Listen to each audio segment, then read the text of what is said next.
Flashback to the end of 2022. Aaron Judge was putting the finishing touches on a record-setting season. The Astros were ramping up to win their first legitimate championship of the last 15 years, and Alec Manoah was completing nearly 200 innings of ace-like baseball that featured an ERA in the low 2s, a whip under 1, and an eventual top 3 Cy Young finish. Now, let's jump to the conclusion of 2025. Judge is still mashing, the Astros are really hurt, and the Husky right-handers team, the Blue Jays, is getting set to make one of the most improbable turnarounds year to year we've seen in a long time, largely on the strength of their former young guys growing into their primes. Vladdy Jr., Bo Bichette, Alejandro Kirk.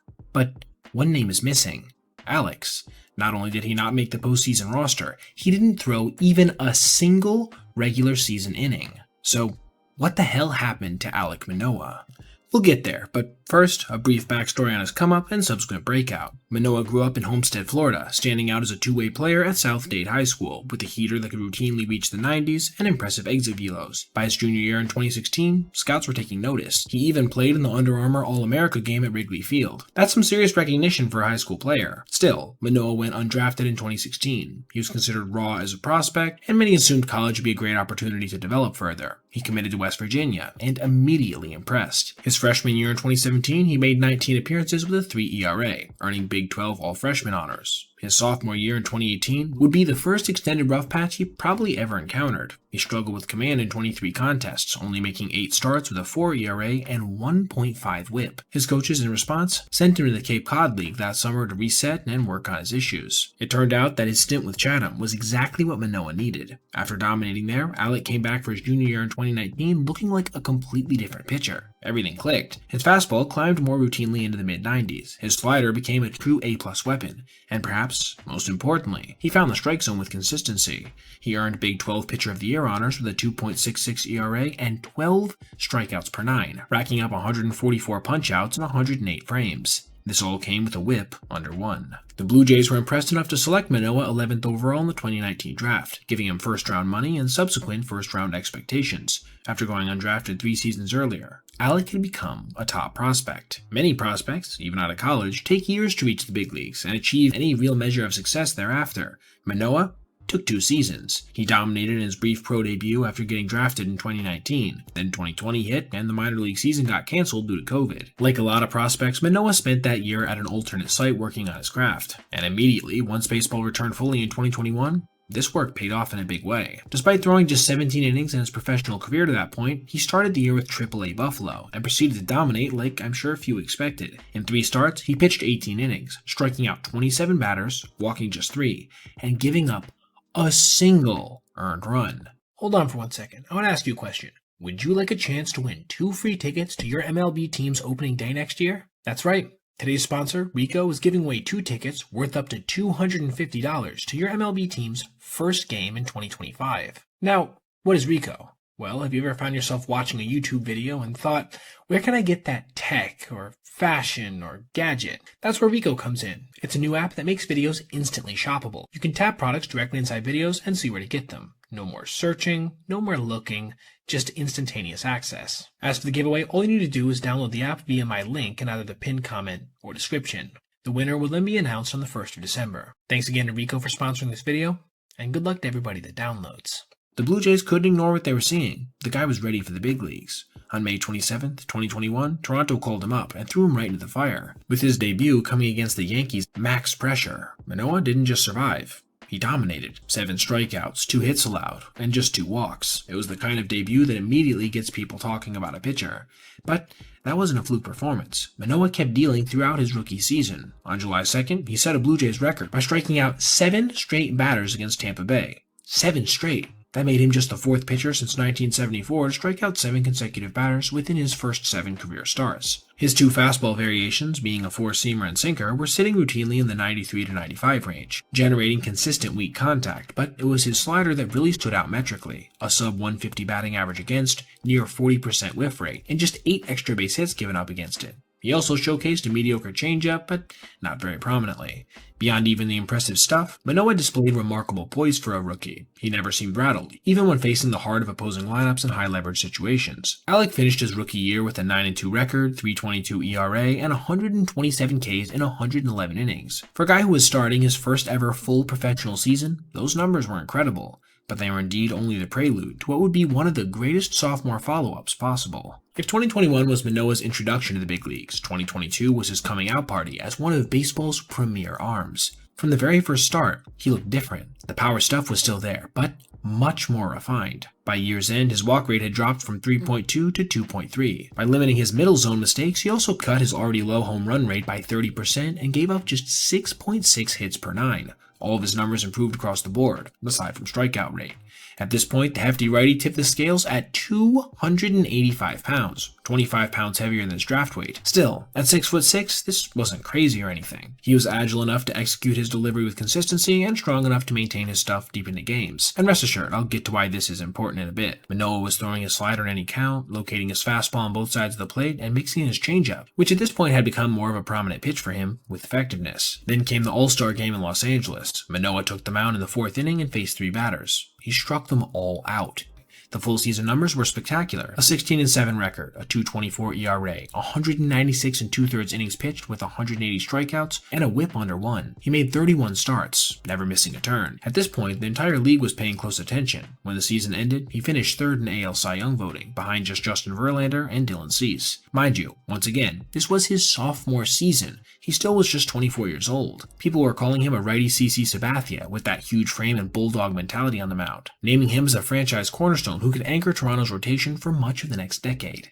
But that offseason, something changed, and in a, pardon the pun, big way. Between the end of 2022 and spring training of 2023, Manoah gained an estimated 40 to 50 pounds. He showed up to camp noticeably heavier, somewhere in the 325 to 335 pound range according to observers. That was around 75 pounds above his draft weight. The conditioning controversy exploded on February 1st, 2023, when MLB Network analyst Anthony Recker criticized Manoah on air. "Just show me you're willing to put in a little more time in the gym," Recker said. Manoah fired back on Twitter the next day with a defensive response. "What I do in the gym has clearly worked." Perhaps prior to 2023, but that statement wouldn't age well into the new season. At first, there were small warning signs. Manoah's command wasn't as sharp. His velocity seemed to fluctuate from start to start, dipping into the low 90s at times. Pitch clock rules forced him to work a little bit faster, throwing off a rhythm that generally operated at a pace a bit slower than most, and further exposed potential conditioning problems. At times, it didn't seem like he could fully catch his breath between pitches. By the end of May, his ERA sat in the mid-5s. Then came the breaking point. June 4th, 2023, against the Houston Astros, Manoah took the mound and immediately looked lost. By the time he was done, he'd recorded exactly 1 out while giving up 6 runs. Manager John Schneider slowly walked to the mound, and Manoah handed in the ball and walked off, head down. The next day, the Blue Jays made a decision that would shock the entire baseball world. They demoted Manoah all the way down to the Florida Complex League. That's rookie ball. A pitcher who'd finished 3rd in Cy Young voting less than a year earlier had gotten sent to play with 18-year-old kids fresh out of high school. Schneider tried to explain. He's upset because of the competitor that he is. Everything is on the table. Translation, they were lost for answers as to how to fix this. In his one appearance when he was down there, he gave up 11 runs in 2 2/3 innings. He would return to MLB for 6 more starts between July and August, giving up 16 runs in 29 frames. This was the lowest of the low. The reset hadn't done anything significant to address his struggles. Then came another controversy. After another rough start on August 10th, the Blue Jays optioned Manoah back to AAA Buffalo for another attempt at tinkering. But reports quickly surfaced that Alek didn't initially report to the minor league team. Instead, he sought out second medical opinions about the arm soreness he had been battling for a while. This created a firestorm in the media. Some coverage framed it as Manoah being difficult. Others suggested the Blue Jays weren't taking his health seriously enough. The always controversial Ken Rosenthal later reported that the organization, quote, did not like what they were seeing from Manoah. His velo was down and his body wasn't great. Regardless of who felt what, he wouldn't make another start in 2023, ending his year with a 5.87 ERA, 1.7 whip, and an abysmal 1.34 strikeout to walk ratio. During the 2023 to 2024 offseason, Manoah made another dramatic transformation. He lost approximately 30 pounds. Beat reporters noted he looked trimmed down at spring training. Teammate Kevin Gossman said that Alek arrived with a much better mental state. After some time spent rehabbing another small injury to begin the year, he officially made his way back to the big club in May, and had a number of decent outings. His fastball looked relatively lively again. His slider was getting swings and misses. For the first time in a couple seasons, Manoah looked like the pitcher everyone remembered, en route to posting an ERA under 4. But then, in June, disaster struck in another catastrophic way. This time, it was in the form of Tommy John surgery.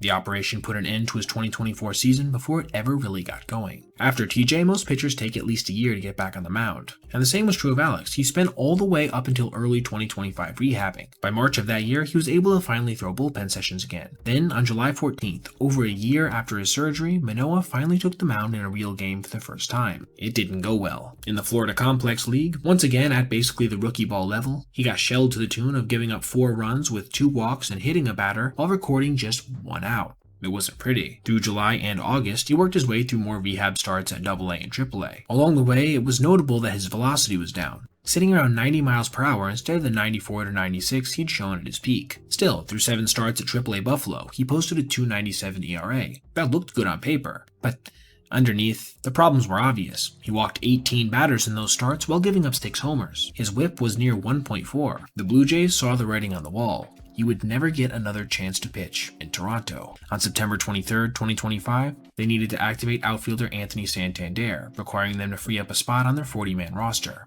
They had to cut someone.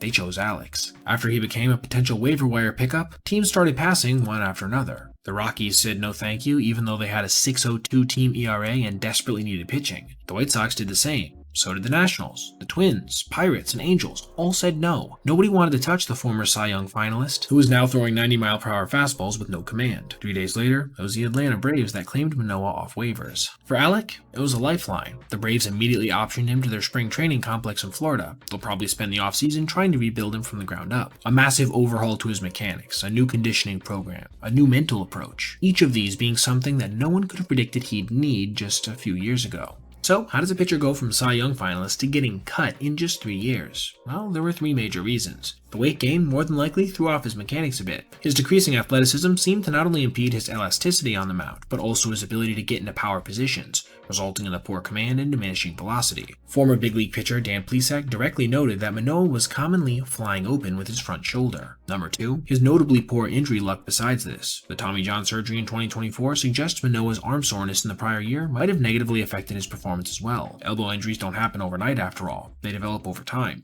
Maybe the extra weight put more stress on his arm. Maybe compensating for bad mechanics caused the injury. Regardless, it was another unfortunate factor. And number 3, with this more than likely being the smallest affectation, was the implementation of the pitch clock. Not only did it require him to reach a level of cardio performance that was always going to be difficult for him, but it also simply discombobulated his slow internal clock. At 27, Manoah is still young enough to be able to turn things around. The pressure is certainly mounting. And even though Alec himself once said that, quote, pressure is what you put in your tires, it's undoubtedly got a way on him how quickly everything fell apart. As, for now, his career serves as one of the weirdest examples of a guy going from downright elite to unplayable in the span of only a single season, and then not managing to achieve even a semblance of the same success afterwards. Alright everybody, if you made it this far, I appreciate you watching, and if you did, consider checking out any of these other videos on your screen right now for other content just like this. Also, if you ever see anything you'd like to see me detail in the video, feel free to reach out to my email, basebpoet@gmail.com, and if I end up using your idea, I'll give you a shout out. Thanks for watching, have a great rest of your day.